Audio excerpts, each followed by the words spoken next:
Bonjour à tous et bienvenue sur KTO.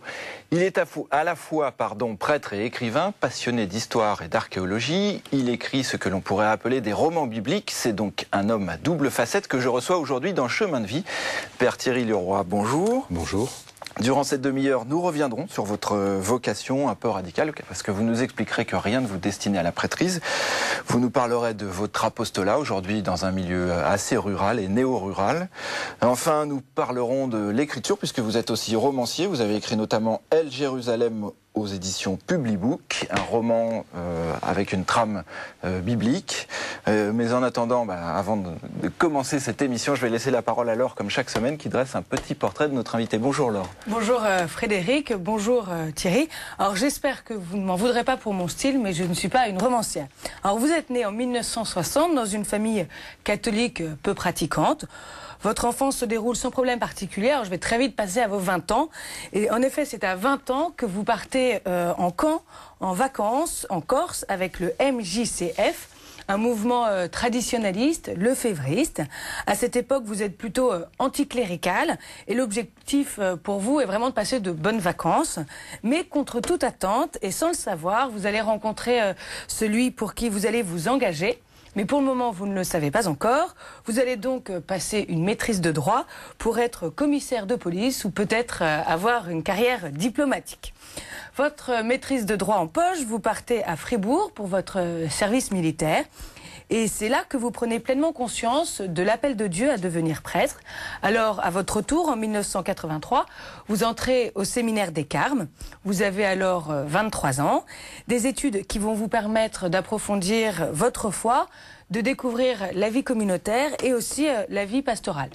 6 ans plus tard, et plus exactement le 28 mai 1989, vous êtes ordonné prêtre pour le diocèse de Meaux et votre premier ministère est à Roissy-en-Brie où vous êtes chargé de l'aumônerie d'un lycée. Après Roissy-en-Brie, direction Disneyland à Marne-la-Vallée, où votre mission est d'être responsable diocésain de l'aumônerie dans l'enseignement public.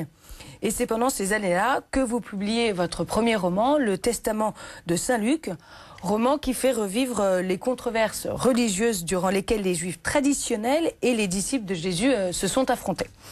Après la ville, direction la campagne, et plus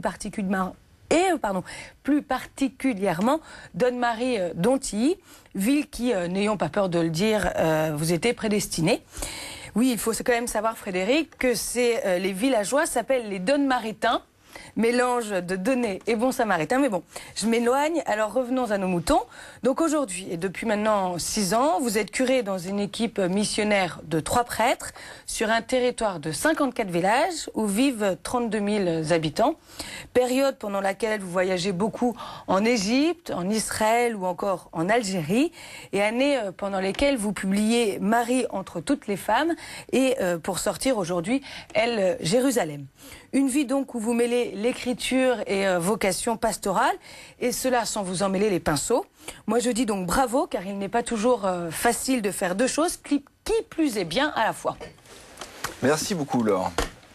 Mais alors Père, effectivement, ces 2 activités, à la fois la prêtrise et puis l'écriture de romans, comment vous arrivez à concilier ces 2 activités, a priori aussi dissemblables ? À vrai dire, le ministère de prêtre me prend l'essentiel de mon temps.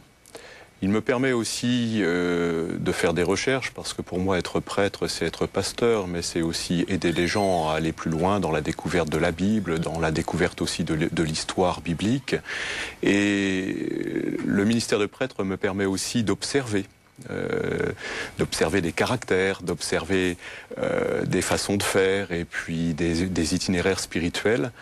Et dans mes moments de congé, dans des moments de vacances, eh bien, voilà, je prends la plume et j'écris. Et je préfère écrire en fait des romans, parce que je crois que c'est une façon de faire entrer des gens qui ne sont pas forcément baignés dans la foi, dans une aventure spirituelle. C'est une forme presque de pastorale. C'est presque une forme de pastorale, oui. Ça, je l'ai compris après coup, après que le premier livre soit sorti, en ayant des réactions de la part de certaines personnes, y compris des personnes peu croyantes ou loin de l'Église. Alors les personnes peu croyantes, on va voir que ça vous touche peut-être particulièrement parce que Laure l'a expliqué, durant une vingtaine d'années, vous n'étiez pas du tout... vous étiez loin de l'église, même l'église n'existait quasiment pas à vos yeux, parce que vous êtes issu d'une famille peu pratiquante. Et puis il y a ce fameux voyage qui nous amène à la première photo, donc c'est la Corse. Vous vous retrouvez un peu par hasard, un peu par intérêt presque touristique, en Corse, à participer à une sorte de marche... à vocation spirituelle, on va dire, organisée par un mouvement proche des traditionalistes. Qu'est-ce que vous faisiez là à ce moment? Et puis pourquoi avoir choisi cette photo? C'est un tournant de votre vie autour de ce voyage en Corse. Déjà, je tiens à dire que même si mes parents n'étaient pas trop pratiquants, ils m'ont baigné quand même dans une éducation religieuse. Je suis allé au catéchisme et je crois avec une certaine conviction. Mais pendant 9 ans, ça a été plus le désert spirituel, jusqu'à l'âge effectivement de 20 ans.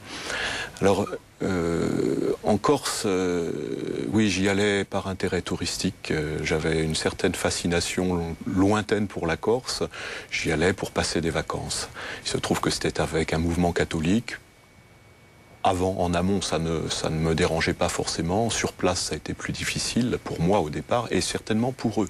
Parce que à 20 ans, on peut être très, très acerbe, on peut être très moqueur. Et c'était mon attitude. Alors par exemple, vous me disiez quand on préparait l'émission que vous n'hésitiez pas à chanter des chansons un peu de corps de troupe pendant les chapelets. J'étais effectivement avec un ami, nous avions fait une préparation militaire commune et dans les préparations militaires, on n'apprend pas que des cantiques, des chansons quelquefois bien osées et effectivement quand on marchait, ça arrivait à ceux qui étaient convaincus de prier ensemble le chapelet et avec mon ami, nous entonnions des chansons un peu moins spirituelles. Et comment on réagissait alors là? Il réagissait avec beaucoup de patience et je crois que c'est ce qui m'a aidé à découvrir le Christ. C'est moins dans ce qu'ils disaient que dans leur attitude que j'ai pu découvrir que peut-être ce que avait fait et dit Jésus-Christ, ça pouvait se vivre encore. Parce que là, qu'est-ce qui se passe en fait? Qu'est-ce qui fait qu'il y a un retournement comme ça chez vous? Je crois que j'avais beaucoup de questions. Je leur posais des questions, ils me répondaient et je faisais mine de ne pas accepter leurs réponses. Mais surtout, il y a eu un moment, c'était dans le train entre Bastia et Corté, où nous étions, il y avait une bonne ambiance à ce moment-là, mais j'avais besoin de m'éloigner. Et je me suis éloigné, je suis allé m'asseoir sur une banquette où je pouvais être un peu seul. Et là, beaucoup de choses se sont remuées dans ma tête, dans ma mémoire, dans mon cœur. Et je peux dire après coup, c'est seulement après coup qu'on peut vraiment dire les choses, je crois. J'ai reçu le Christ dans le cœur et en pleine figure. Et pour moi, la question s'est posée de façon aussi simple que celle-là. Et maintenant, Thierry, est-ce que tu vas aller à la messe? Est-ce que tu vas prier ou pas? Et je me suis senti à la fois étonnamment libre et étonnamment désireux de reprendre le chemin de la foi. Mais vous recevez le Christ, comme vous dites, mais vous sans rien demander. Ça vous tombe dessus? Ou alors vous cherchiez depuis quelques mois déjà, vous tourniez autour sans le savoir? Je pense que même dans les années de lycée, je tournais un peu autour sans le savoir, que les réactions un peu vives que j'avais, par exemple, envers les amis qui allaient à l'aumônerie, cachaient certainement un désir ou une recherche. Et depuis, dans ma vie de prêtre, j'ai appris aussi à travers des attitudes comme celle-là que je vois. J'ai appris à décrypter un peu cela.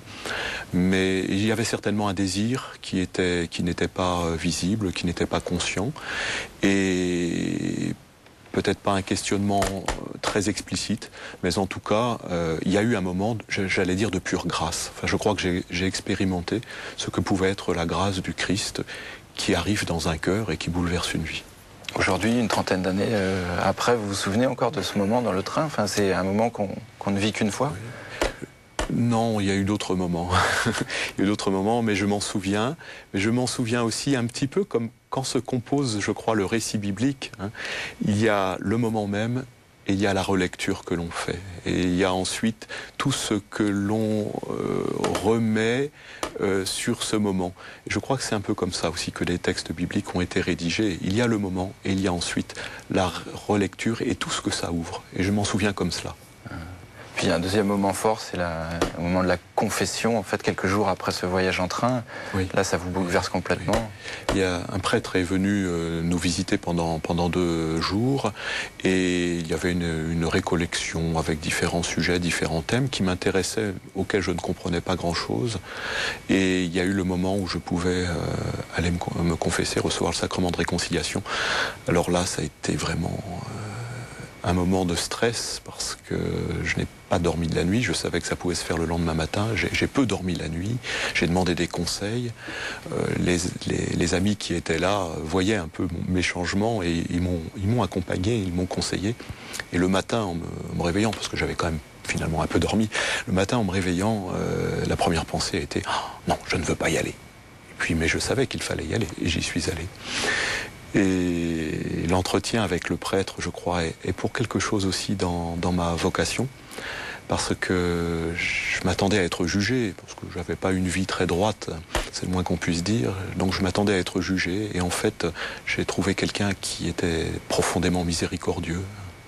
Et la façon dont j'ai été accueilli dans ce sacrement, et le fait d'entendre, alors c'était en latin, mais de savoir qu'il disait « je te pardonne tes péchés », enfin pour moi ça a déclenché même des larmes. Alors des larmes qui vous amènent même quelques années plus tard, parce qu'après tout s'enchaîne très vite, il y a le service militaire, mais vous n'avez plus qu'une idée en tête finalement, c'est de devenir prêtre. Devenir prêtre. Donc on va faire un saut dans le temps pour aller vers la deuxième photo que vous nous avez apportée. Là, vous êtes déjà prêtre. Alors, c'est le baptême, c'est une petite enfant que vous baptisez. On est dans votre paroisse, là, vers Marne-la-Vallée. Non, on n'est pas dans votre paroisse, pardon. Excusez-moi. On est sur l'île de Bréa. D'accord, pas du tout. Alors, c'est moi qui me trompe. Mais pourquoi avoir choisi cette photo ? Vous me disiez au téléphone qu'il était important pour vous qu'on vous voit vêtu en prêtre. Enfin. Oui, c'est l'essentiel de ma vie. Et alors même que je n'ai pas toujours l'aube sur moi, je suis prêtre toujours. Non, cette photo a une signification. Alors effectivement, ce n'est pas dans ma paroisse, mais c'est le baptême du fils d'un ancien louveteau. Et cette photo a un rapport aussi par rapport au temps qui passe, par rapport à ce que deviennent les gens. Alors la plupart des gens que l'on rencontre, on n'a pas forcément de nouvelles de façon constante, mais certains avec lesquels on est davantage liés, eh bien ceux-là on peut suivre leur itinéraire, et à travers les hauts, à travers les bas. Et là, donc le baptême du fils de Philippe et d'Hélène, eh bien me montre aussi que le temps passe, et que l'histoire de chacun est un peu comme une histoire sainte, avec ses moments difficiles et ses moments de joie, ses moments de bonheur, et les moments où l'on peut célébrer cela. Alors, dans un baptême, dans un mariage, dans une prière en commun, dans une fête de famille. Voilà. C'est vrai que c'est étonnant ce que vous dites, et en même temps c'est très vrai, très juste, parce que vous n'avez pas comme un laïc d'enfants qui grandissent, qui vont passer le bac, donc le temps n'est a priori pas le même, et vous retrouvez cette logique un peu temporelle avec des enfants que vous allez baptiser puis marier. C'est un petit peu ça, ce temps autour d'une vie de prêtre. Oui, retrouver ces repères temporels est vraiment très précieux et nécessaire, parce que de toute façon nous vivons avec le temps, ça c'est la loi de notre incarnation humaine. Et effectivement, quand on est prêtre, on a tendance entre guillemets à rester un jeune prêtre longtemps, vu la pyramide des âges, et il est bon de se souvenir que le temps passe et que soi-même on prend de l'âge, et c'est vrai que je m'aperçois qu'avec l'âge, des capacités se creusent, d'autres sont un peu moins visibles, et voilà.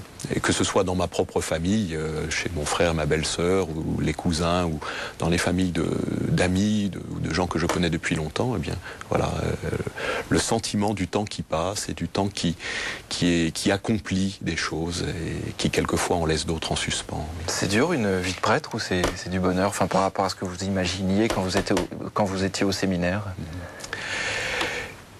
Par rapport à ce que j'imaginais quand j'étais au séminaire, à la fois c'est plus dur et c'est encore plus merveilleux que ce que je pouvais imaginer. Mais je pense qu'il en va ainsi de toute vie profondément engagée. Il ne faut pas oublier que dans la langue du Christ, heureux, cela se dit en marche. C'est le même mot qui désigne le fait d'être heureux et d'être en marche. La marche, c'est quelque chose qui est exaltant, mais qui est fatigant. Mais qui fait découvrir de nouveaux paysages. Je crois que le ministère de prêtre, c'est une marche. Quelquefois, il y a des temps de pause, des temps de questionnement. Nous sommes toujours des êtres humains, mais il y a quelque chose d'exaltant. Enfin, à proposer cette vie que soi-même on a reçue gratuitement. Enfin, c'est vraiment exaltant. Si des jeunes se posent la question, je ne peux que les encourager. Écoutez, on va découvrir la troisième photo que vous nous avez apportée. Vous parliez de la marche, il y a un petit peu cette idée de la marche, du pèlerinage aussi. C'est Jérusalem. On voit le dôme. On découvre aussi l'enceinte de la vieille ville. C'est une ville qui vous fascine. C'est une ville qui est aussi l'objet d'un certain nombre de votre travail d'écrivain. Qu'est-ce qui se trame autour de Jérusalem? Pourquoi avoir choisi cette photo? Oui, c'est une ville fascinante, unique, avec une histoire bouleversée, tourmentée. Dans la Bible, nombre de fois, Jérusalem est comparée à une femme que Dieu veut prendre dans ses bras, littéralement, une femme que Dieu veut épouser, mais une femme infidèle, une femme qui ne sait pas recevoir ce don, et ce don de la paix que Dieu veut lui donner.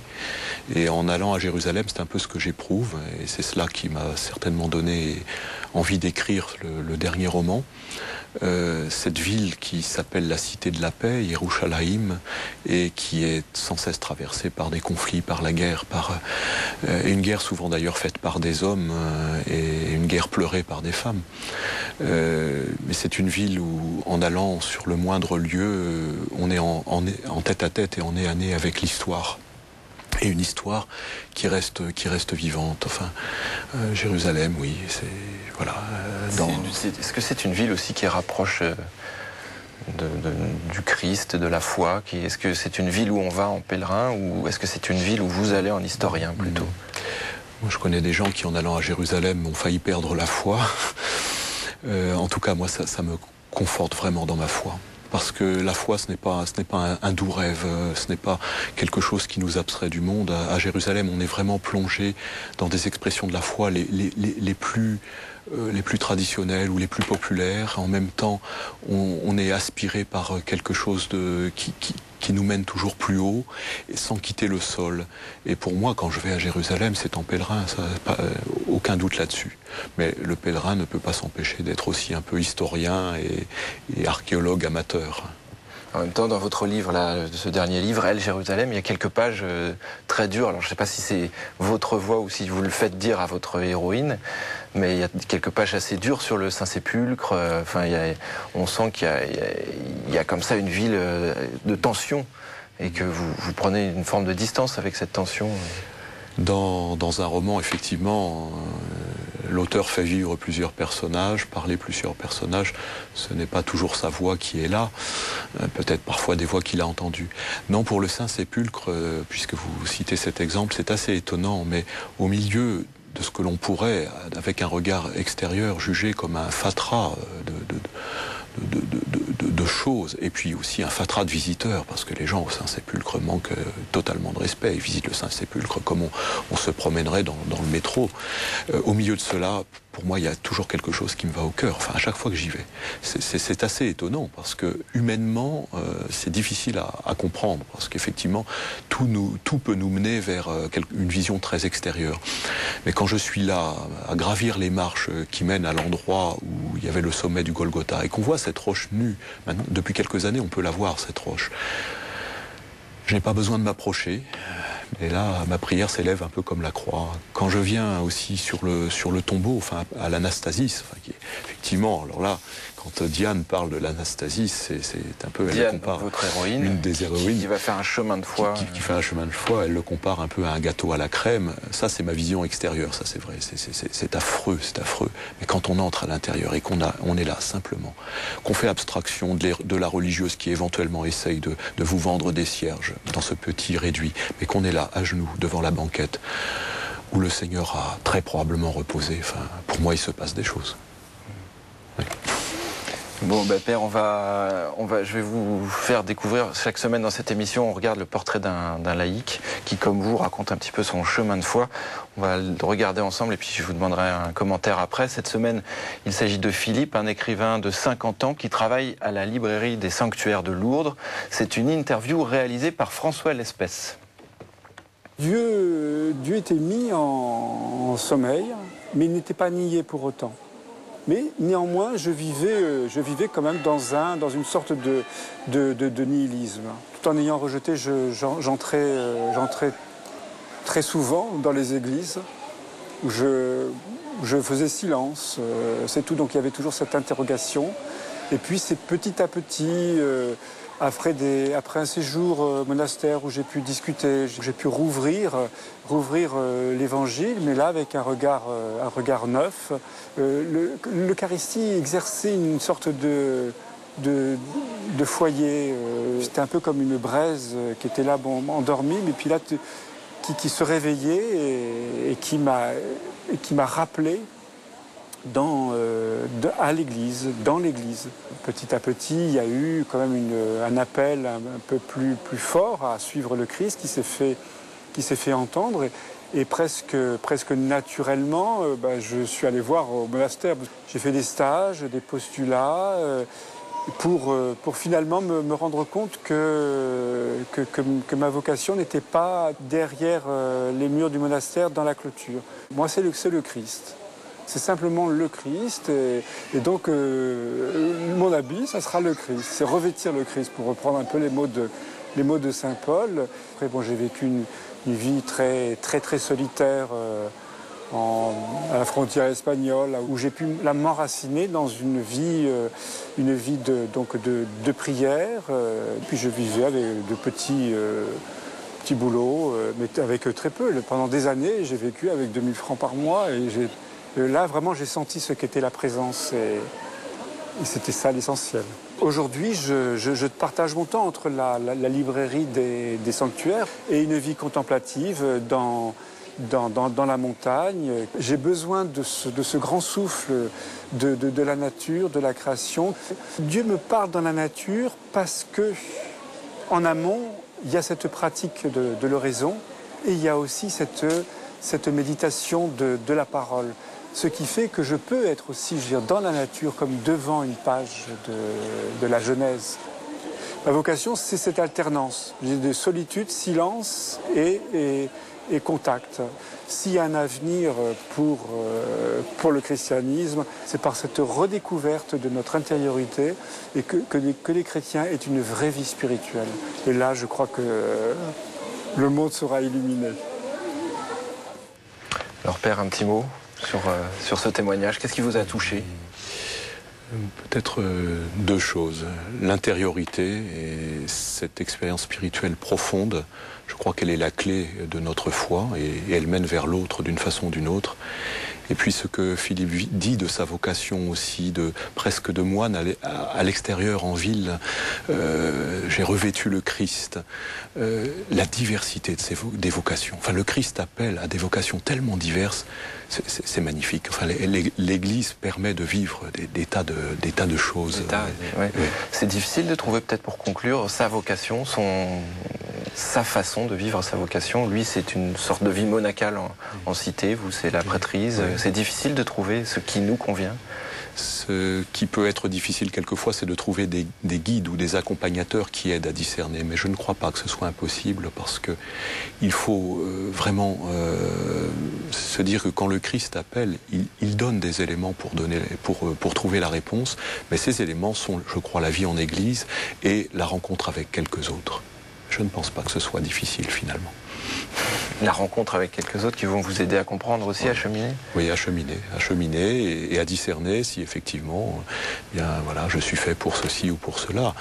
Et en relisant sa vie, moi, si je relis ma vie par exemple, ma vocation c'est d'être prêtre, mais il y a 18 ans et demi quand j'étais ordonné, j'aurais été incapable de dire la façon dont je serai prêtre 18 ans plus tard. Et il se trouve que l'écriture a trouvé une place, il se trouve que les relations pastorales avec les gens m'ont aussi modelé et amené à vivre des réalités que je n'avais pas forcément prévues. C'est ça aussi la vocation. Merci beaucoup, Père. Il faut se laisser guider, en fait. Voilà. Merci beaucoup pour votre témoignage. Je rappelle le titre de votre livre, Elle Jérusalem, aux éditions Publibook.